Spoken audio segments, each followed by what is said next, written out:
Daouda Foundikou est devenu le symbole d'un mouvement de revendication des cartes nationales d'identité au Cameroun. Donc il est allé à Foumbot pour enterrer sa première épouse. Sur le chemin, il a dû débourser près de 15 000 francs aux policiers parce qu'il n'avait pas de CNI à jour.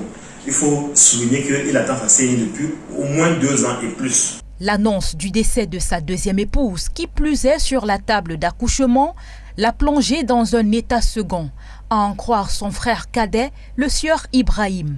Depuis qu'elle a appris le décès de sa femme, il a chuté en prison 2 fois. Bon, on n'a pas pu l'amener à l'hôpital. Bon, il se sent mal.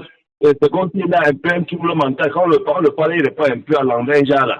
Il est à la prison de Foumbot. Nicole Niapa avait pourtant entamé un combat en vue de la libération de son mari. Elle qui souhaitait plus que tout accueillir son nouveau bébé aux côtés de son époux. Hélas, elle s'en est allée après avoir donné la vie à une petite fille. On m'appelle autour de 9 h qu'elle est décédée quand elle a coupé une fille. Et on dit qu'il y avait rupture d'une veine où le sang coulait en abondance. Et on peut aussi comprendre qu'on avait seulement provoqué aussi l'accouchement, alors qu'elle n'était pas en travail. J'étais constamment en communication avec elle au téléphone, du qu'elle décède. Et elle était vraiment stressée dans nos échanges téléphoniques et WhatsApp, c'était le stress permanent, c'était les larmes et tout. Nous avons fait ce que nous pouvions. Je la suppliais de s'occuper d'elle, de s'occuper de son bébé, et nous, on se battrait pour sortir son mari de prison. Mais malheureusement, le pire va arriver sur la table. Elle aura une très faible tension, elle aura beaucoup de stress et l'accouchement va très mal se passer. Comment en est-on arrivé là?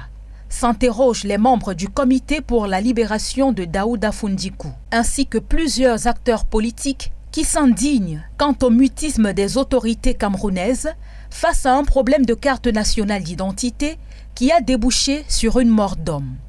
C'est une grosse déchirure, c'est révoltant. Les autorités traditionnelles, religieuses, politiques auraient pu intervenir pour que une affaire de CNI ne finisse pas par une mort d'homme, par un emprisonnement ferme. Vraiment, notre pays doit se pencher sur cette question de CNI qui sont monnayés, qui sont retardés. Comment est-ce qu'on peut faire 3 ans, 2 ans pour avoir un CNI? Vraiment, c'est regrettable. Cette pauvre femme n'avait demandé qu'à vivre. Comme Daouda, des milliers de Camerounais sont aujourd'hui privés de carte nationale d'identité. Ils sont dans l'attente de la délivrance du précieux sésame, une pièce pourtant capitale pour la constitution de plusieurs dossiers administratifs.